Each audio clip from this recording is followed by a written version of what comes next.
الرحمن الرحيم.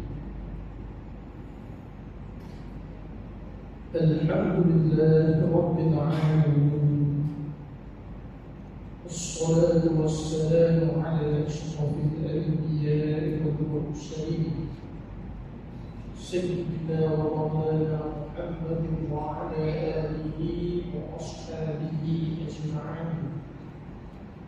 سبحانك لا نحصي ثناء عليك كما أثنيت على نفسك، ولك الحمد حتى ترضى، ولك الحمد إذا رضيت، ولك الحمد بعد الرضا.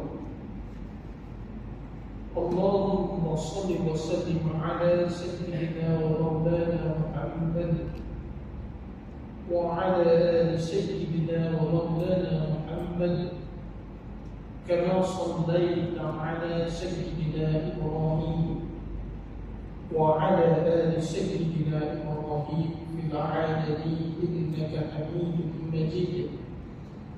أشهد أن لا إله إلا الله وأشهد أن محمدا رسول الله. رب اشرح لي صدري ويسر لي أمري واحلل عقدة من لساني يفقهوا قولي. رب زدنا علما وارزقنا فهما والحمد لله رب العالمين. السلام عليكم ورحمة الله وبركاته. Alhamdulillah wa syukurillah, segala pujian itu hanya sedayanya bagi Allah Subhanahu wa ta'ala. Selawat dan salam sama-sama kita sampaikan buat junjungan besar baginda Nabi Muhammad sallallahu alaihi wasallam ajma'in, dan kepada seluruh baik yang berbahagia, yang dimuliakan, yang diraikan, kepada seluruh barisan kepimpinan ahli jawatan kuasa masjid, sidang hadirin muslimin muslimat, ibu-ibu dan ayah-ayah yang dikasihi dan disegani oleh Allah Subhanahu wa ta'ala sekalian. Semoga keberadaan kita di rumah Allah Subhanahu wa ta'ala ini yang pertama yang kita mohon kepada Allah Subhanahu wa ta'ala agar Allah Subhanahu wa ta'ala sentiasa mengampuni dosa-dosa kita semua, dosa kedua ibu dan ayah kita, dosa suami isteri maupun anak-anak kita. Mudah-mudahan Allah Subhanahu wa ta'ala menerima semua amal kebaikan yang dilakukan oleh kita, sama ada sekecil-kecil kebaikan ataupun dengan sebesar-besar kebaikan. Mudah-mudahan Allah Subhanahu wa ta'ala memilih kita untuk memasuki ke dalam syurga yang kelak, dan dijauhkan kita daripada segala siksaan azab api neraka. Amin ya rabbal alamin. Alhamdulillah wa syukurillah, segala pujian itu hanya selayaknya bagi Allah. Syukur yang tidak terhingga dipertemukan kita pada malam yang penuh dengan kemuliaan, yang penuh dengan keberkatan pada malam ini. Hadirin yang dikasihi oleh Allah Subhanahu wa ta'ala, bagi menyambung pengajian berkitab kita ini insya-Allah. Bismillahirrahmanirrahim.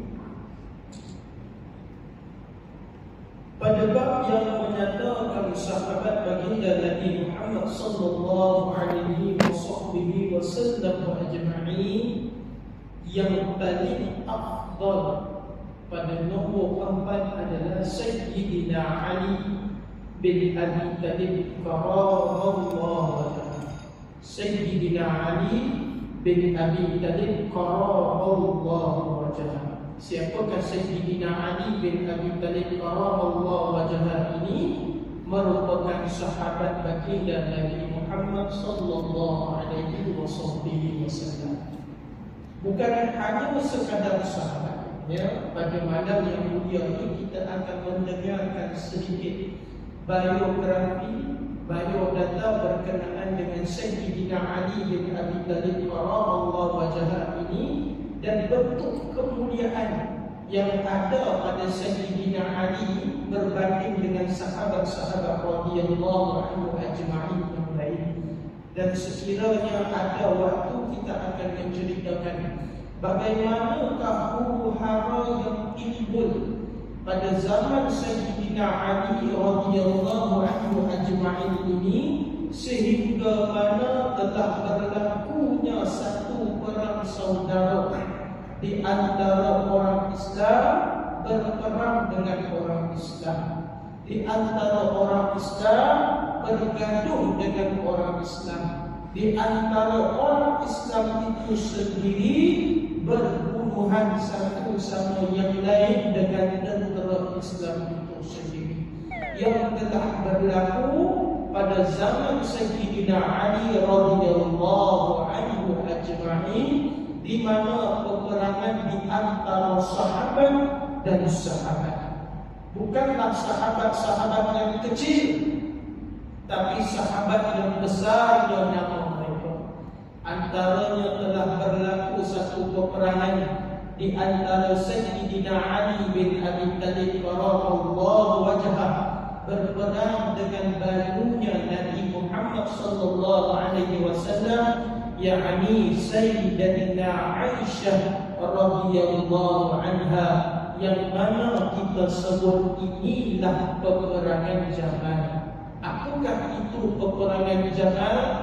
Bagaimanakah boleh berlakunya peperangan Jamal sehingga mana dua sahabat Nabi sallallahu alaihi wasallam yang dijamin syurga meninggal dunia di dalam peperangan ini? Siapakah sahabat itu? Zubair bin Al-Awwam dan Talhah bin Ubaidillah. Maka hadirin dan hadirat yang dikasihi oleh Allah Subhanahu wa taala, maka kita akan melihat hadirin berkenaan dengan sedikit sejarah berkenaan dengan orang Islam pada zaman Sayyidina Ali radhiyallahu anhu. Dan kita akan menceritakan bagaimana Sayyidina Ali radhiyallahu anhu ajma'in, yang mana beliau ini meninggal dunia di tangan orang Islam itu sendiri. Maka siapakah yang membunuh Sayyidina Ali radhiyallahu anhu ajma'in? Tidak lain dan tidak bukan adalah puak-puak Khawarij.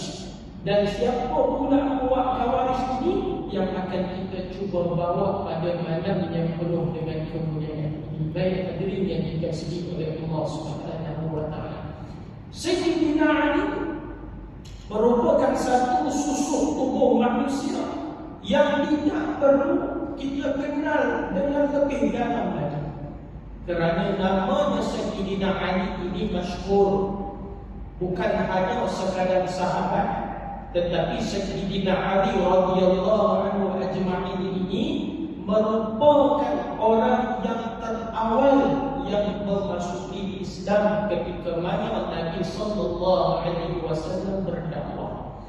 4 orang yang terawal yang disebut nama mereka yang memasuki Islam ketika mana Nabi sallallahu alaihi wasallam berdakwah. 4 nama terawal ini siapa? Bagi kalangan lelaki dewasa, Sayyidina Abu Bakar As-Siddiq radhiyallahu anhu. Bagi kalangan wanita, Sayyidatina Khadijah radhiyallahu anha. Bagi kalangan hamba yang disebut Zaid bin Harithah. Dan bagi kalangan kanak-kanak adalah Sayyidina Ali bin Abi Thalib radhiyallahu anhu. Ali kita akan ingat sampai bila 4 orang yang terawal dan 4 orang yang masuk Islam terlebih dahulu. 4 nama ini. Sayyidina Umar, ada pun Sayyidina Uthman, dia datang kemudian. Apatah lagi Sayyidina Umar, sebelum mana dia memasuki Islam, beliau adalah orang yang paling kuat menentang baginda Nabi Muhammad sallallahu alaihi wasallam. Malah Sayyidina Umar Al-Khattab radhiyallahu anhu pernah merancang hendak membunuh baginda Nabi Muhammad sallallahu alaihi wasallam. Tapi ala kulli hal Allah Subhanahu wa taala memberikan hidayah kepada Sayyidina Umar Al-Khattab radhiyallahu anhu. Orang yang satu masa dahulu cukup membenci Islam, cukup menentang Islam, malah mempunyai rancangan hendak membunuh Nabi Muhammad SAW, tetapi dia merupakan orang kedua terkuat di sisi baginda Nabi sallallahu alaihi wasallam. Kita tidak tahu yang lihat bagaimana mulianya Sayyidina Umar Al-Khattab radhiyallahu anhu. Dan Sayyidina Ali radhiyallahu anhu dan Nabi Muhammad sallallahu alaihi wasallam ini merupakan sepupu. Talian persaudaraan mereka ini adalah sepupu. Kerana ayahnya Sayyidina Ali ini siapa namanya? Abi Talib. Ayahnya Nabi Muhammad sallallahu alaihi wasallam namanya adalah Abdullah. Abi Talib dan Abdullah ini merupakan adik-beradik. Yang mana ayah kepada Abi Talib dan Abdullah ini, ayah mereka nama Abdul Muttalib. Maka bila melihat susur galur kehidupan Sayyidina Ali dan Nabi Muhammad SAW ini, mereka merupakan sepupu, saudara yang sangat-sangat dekat. Yang hadirin yang dikasihi oleh Allah Subhanahu wa taala. Bukan hanya sekadar sepupu, tetapi Sayyidina Ali ini juga diangkat untuk menjadi menantu baginda Nabi Muhammad SAW, di mana Sayyidina Ali radhiyallahu anhu ini diberikan kemuliaan bernikah dengan putri baginda Nabi Muhammad SAW yang bernama Sayyidatina Fatimah radhiyallahu anha. Lihat kemuliaan yang ada pada Sayyidina Ali radhiyallahu anhu ajma'in. Maka bernikah dengan Sayyidatina Fatimah ini, putri baginda Nabi sallallahu alaihi wasallam yang Nabi kasihi, yang Nabi cintai. Ketika itu usia Sayyidina Ali radhiyallahu anhu 25 tahun. Usia Sayyidatina Fatimah 20 tahun. Di mana mahar perkahwinan Sayyidatina Fatimah radhiyallahu anha ini apa? Mahar perkahwinan Sayyidatina Fatimah ini adalah baju perang yang dihadiahkan Nabi sallallahu alaihi wasallam kepada Sayyidina Ali. Kerana Sayyidina Ali radhiyallahu anhu ajma'in ini, beliau merupakan seorang sahabat radhiyallahu anhu yang kekurangan harta benda. Dia tidak sekaya seperti mana Abu Bakar As-Siddiq, tidak mempunyai kedudukan seperti mana Sayyidina Umar, ataupun tidak yang mempunyai kekayaan seperti mana Sayyidina Uthman yang boleh membeli beli daripada orang Yahudi. Tetapi Sayyidina Ali radhiyallahu anhu ajma'in, dia hidup dalam keadaan serba kekurangan harta benda. Dia tidaklah yang dikatakan seorang sahabat yang kaya raya. Ketika mana hendak bernikah dengan Sayyidatina Fatimah radhiyallahu anha, dia meminta izin baginda Nabi Muhammad sallallahu alaihi wasallam. Datanglah Sayyidina Ali ke rumah Nabi Muhammad sallallahu alaihi wasallam mempunyai hajat yang sangat besar. Bila mana nak menyampaikan hajat yang itu, suaranya tak lepas. Dia macam berkata, "Ya Rasulullah, sesungguhnya kedatanganku kemari ini mempunyai hajat. Adakah apa hajat itu wahai Ali?" Maka kata Sayyidina Ali, "Tak ada apa-apa wahai Rasulullah, lupakan sahaja." Ya, lupakan sahaja. Makna kata tak perlu lagi nak ingat akan hajat tersebut. Tapi dalam masa yang haram nak cakap, tapi tak mampu nak berkata-kata. Kerana dia tahu permintaannya itu adalah cukup besar. Nak bernikah dengan Sayyidatina Fatimah radhiyallahu anha. Mestilah Nabi Muhammad SAW akan pilih kalangan lelaki yang terbaik untuk dinikahkan kepada anak kesayangannya. Sayyidina Ali radhiyallahu anhu melakukan perkara tersebut, yakni bernikah dengan Sayyidatina Fatimah, tetapi tahu dirinya ini sebuah kekurangan. Dia takut dan bimbang sekiranya Nabi SAW menolaknya, maka dia akan malu. Walaupun malu tetapi mahu. Akhirnya bila duduk berdolak-dalik dengan Nabi SAW, nak cakap, tak nak cakap, nak cakap, tak nak cakap. Akhirnya Nabi Muhammad SAW yang bijak ini menegur. Adakah kehadiranmu pada hari ini untuk bernikah dengan anak Fatimah? Kamu datang nak melamar Fatimah, bukan terkejut-kejut. Dia kata, begitu dapat Rasulullah. Sebenarnya itulah hajat kemarinnya. Tapi sedar diri dalam keadaan sebuah kekurangan, takut-takut Rasulullah baginda reject. Maka terpaksa batalkannya. Maka apa kata Nabi SAW? Apa yang kamu miliki di wahai? Apa yang kamu miliki? Kata Sayyidina Ali, wahai Rasulullah, aku ni tak miliki apa-apa. Ya, dia tak miliki apa-apa. Dia sebuah kekurangan harta, tapi mempunyai hati yang sangat besar, jiwa yang sangat besar. Maka kata Nabi SAW, adakah engkau masih ingat lagi wahai? Aku pernah menghadiahkan kepadamu satu baju perang yang Nabi SAW hadiahkan kepada Sayyidina Ali. Kata Sayyidina Ali, ya Rasulullah, ingat baju perang yang dihadiahkan olehmu, aku masih simpan. Maka kata Nabi SAW, bawa baju perang itu lagi. Dia pergi ke rumahnya, dia ambil baju perang tersebut, bawa di hadapan Nabi SAW. Terus Nabi SAW nikahkan Sayyidina Ali radhiyallahu anhu ini dengan mahar perkahwinan yang adalah baju perang tersebut. Mudah Nabi SAW bersama dengan Sayyidatina Fatimah radhiyallahu anha. Sayyidina Ali radhiyallahu anhu ini bersama dengan Sayyidatina Fatimah radhiyallahu anha, Allah Subhanahu wa ta'ala mengurniakan kepada mereka 5 cahaya mata. Yang ini Sayyidina Hasan, Sayyidina Husain radhiyallahu anhu ajma'in. Seterusnya nama anaknya Sayyidina Ali, Ummu Kulsum, Zainab, dan seorang lagi anaknya yang bernama Muhsin.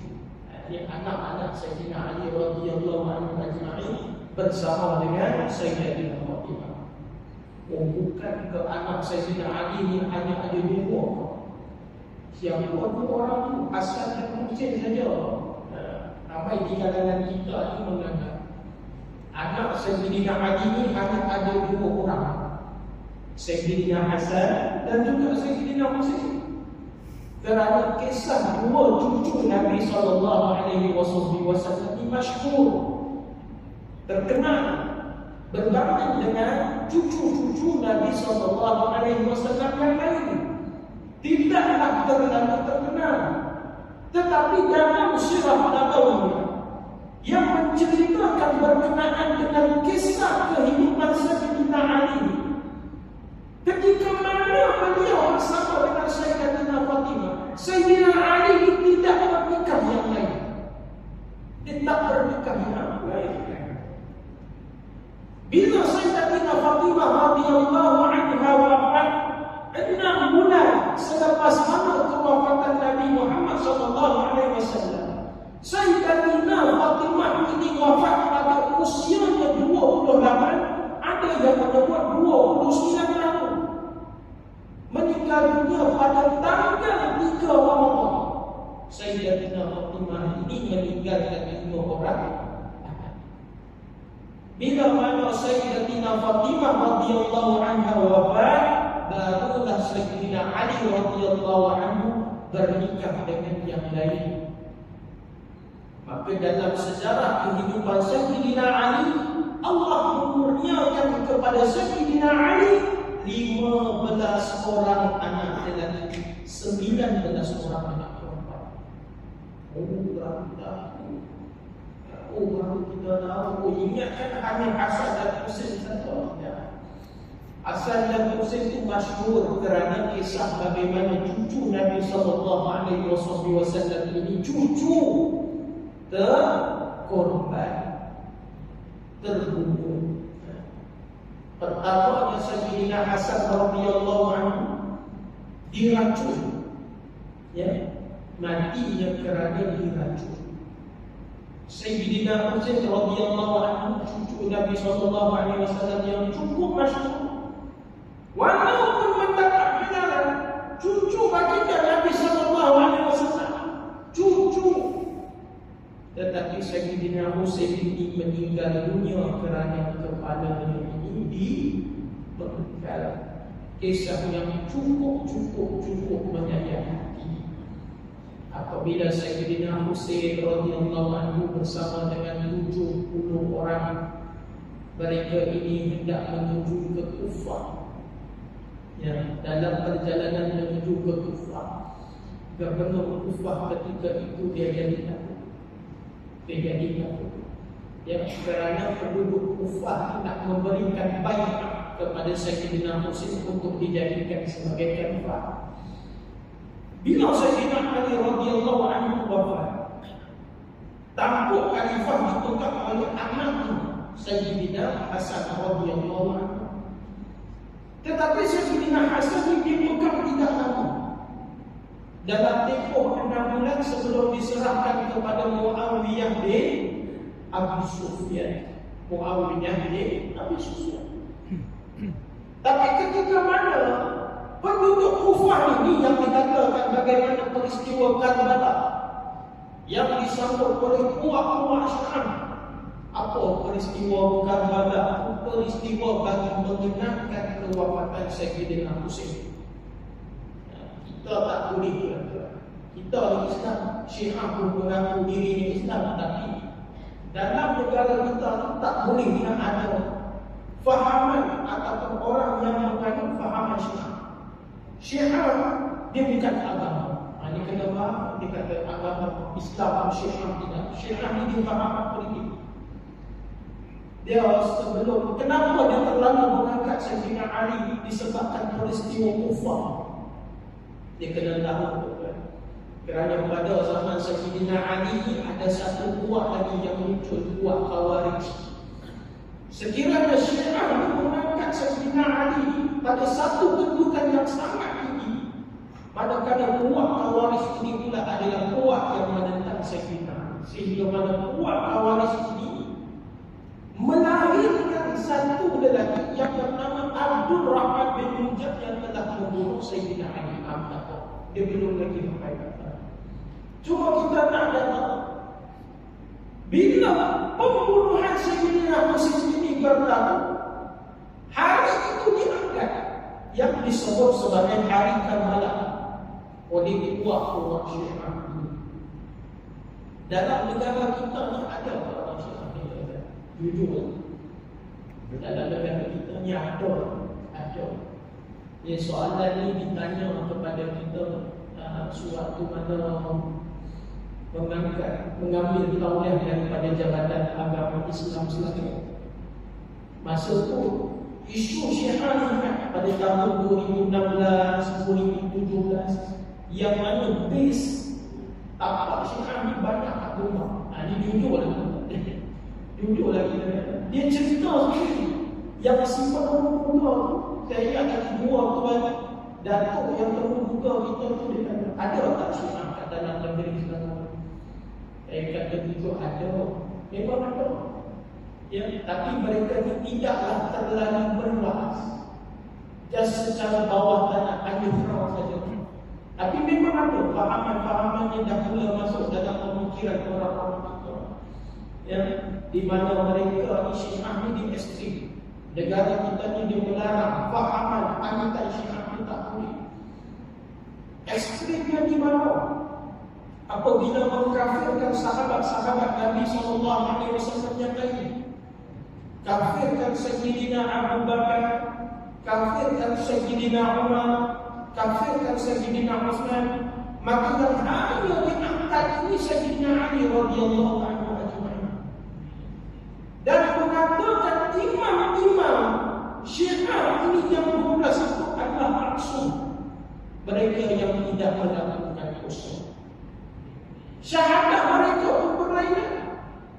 Sekiranya syahadat kita asyhadu an la ilaha illallah wa asyhadu anna Muhammadar Rasulullah, tapi syahadatnya bagi buah syiah ini akan menambah satu lagi nama, yakni nama Sayyidina Ali.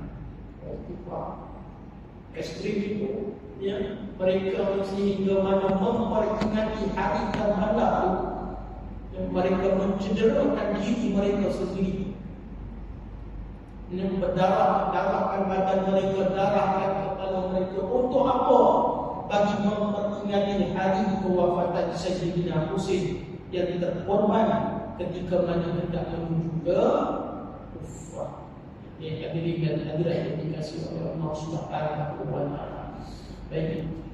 Maka Sayyidina Ali radhiyallahu anhu ini, anak lelaki beliau ada selama 15 orang, anak perempuan 19 orang. Walaupun Sayyidina Ali radhiyallahu anhu ajma'in ini merupakan orang yang terdekat dengan baginda Nabi Muhammad sallallahu alaihi wasallam, tetapi berakhirnya kehidupan Sayyidina Ali dalam keadaan yang cukup menyedihkan. Kita lihat 4 orang sahabat Nabi sallallahu alaihi wasallam.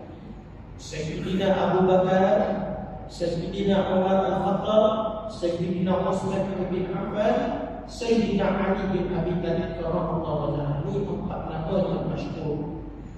Dalam kalangan 4 orang sahabat Nabi sallallahu alaihi wasallam ini, hanya seorang sahaja yang meninggal dunia kerana uzur.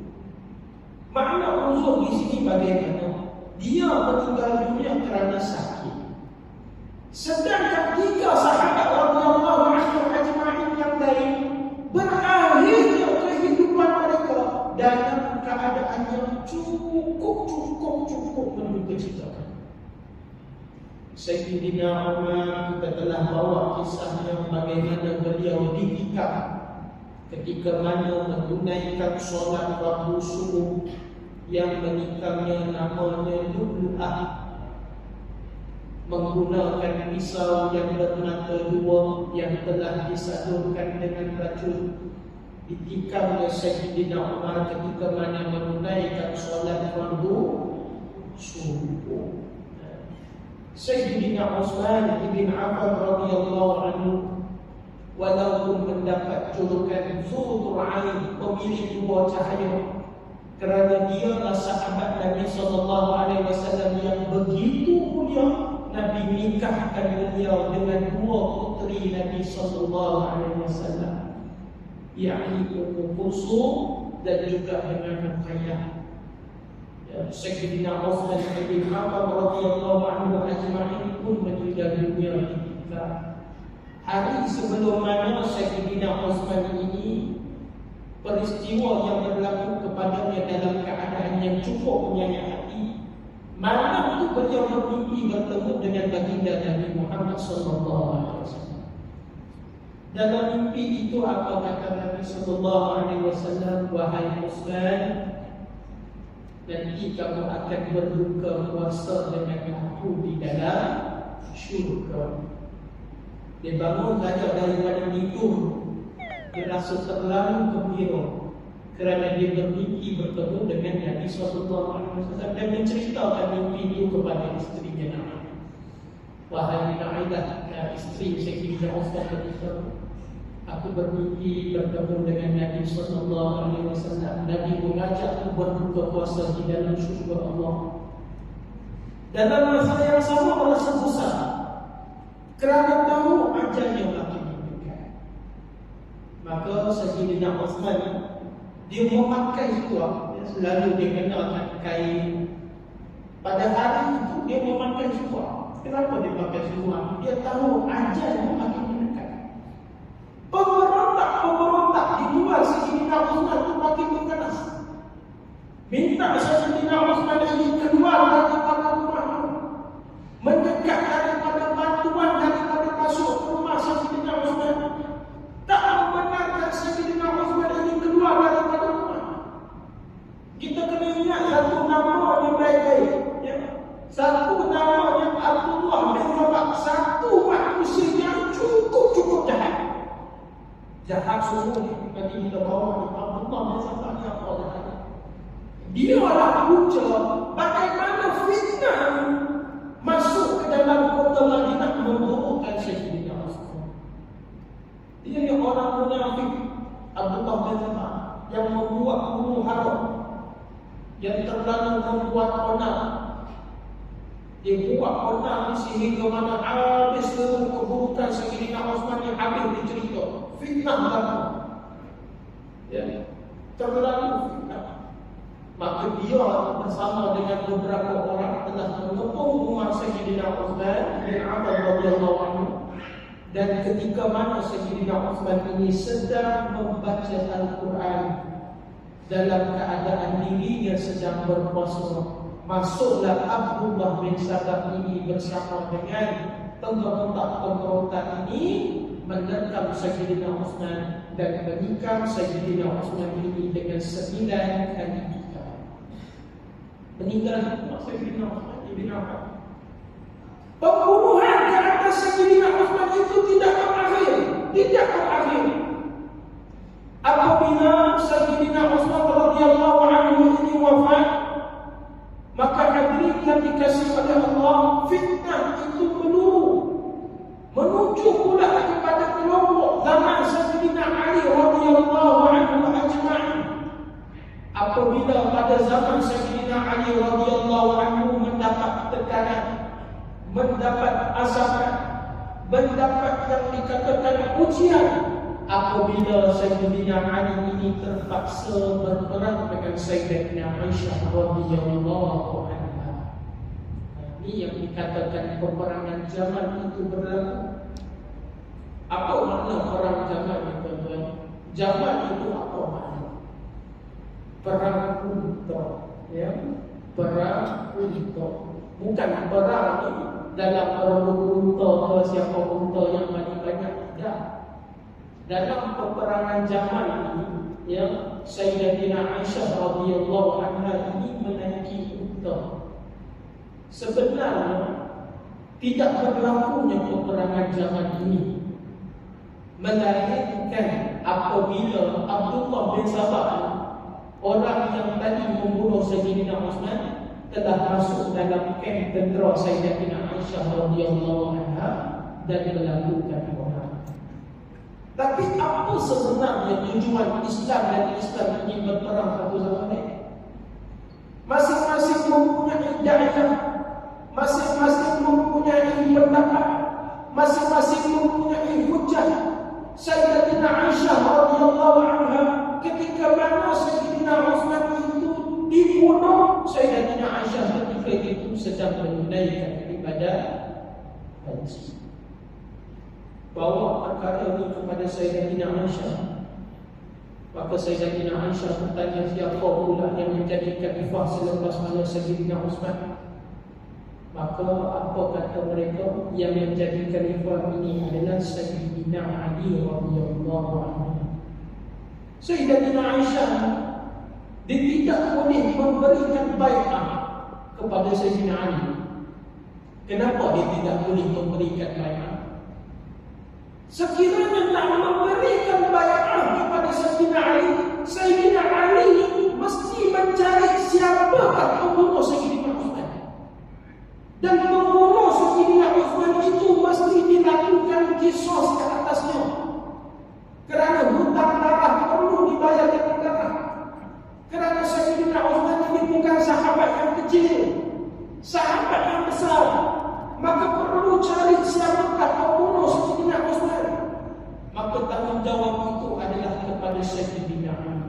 sekiranya Ali boleh mencari siapakah pembunuh Sayyidina Uthman itu, barulah Sayyidatina Aisyah ini boleh memberikan bai'ah kepada Sayyidina Ali radhiyallahu anhu. Sayyidina Ali radhiyallahu anhu ajma'in ini dia sudah pun mencari siapakah pembunuh Sayyidina Uthman, tetapi tak bertemu, ya, tak ditemui dengan pembunuh Sayyidina Uthman. Kerana ada yang dikatakan rancangan untuk menyembunyikan pembunuh Sayyidina Uthman, yang mana pemberontak ini sudah masuk dalam kamp tentera Sayyidina Ali. Maka berlakulah pertemuan di antara dua tentera Sayyidatina Aisyah dan juga tentera Sayyidina Ali radhiyallahu anhu ajma'in. Bila mana dua tentera ini bertemu, belum lagi tercetus peperangan, melainkan perlu adanya perdamaian. Kerana yang kita nak berperang dengan Islam, berperang dengan orang Islam. Sayyidatina Aisyah Islam, Sayyidina Ali pun Islam. Maka Zubair bin Al-Awwam, Talha bin Ubaidillah radhiyallahu anhu ini, dua-duanya berada dalam kamp Sayyidatina Aisyah. Sayyidina Ali ini menghantarkan wakil bertemu dengan Zubair bin Al-Awwam, Talha bin Ubaidillah. Cubalah dapatkan kata sepakat.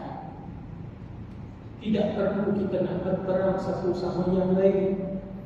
Tidak akan kalian ingat dahulu ni kita berjuang pada satu panji. Pada satu panji, yakni panji yang dibawa oleh baginda Nabi Muhammad SAW. Kita berganding bahu. Engkau jatuh, aku bangunkan. Aku jatuh, engkau bangunkan. Kita bersama-sama di dalam shaf yang satu. Tetapi kerana apa hari ini kita nak berperang satu sama yang lain? Itu dia menjadi berikan kepada saya. Kita sama-sama insya-Allah.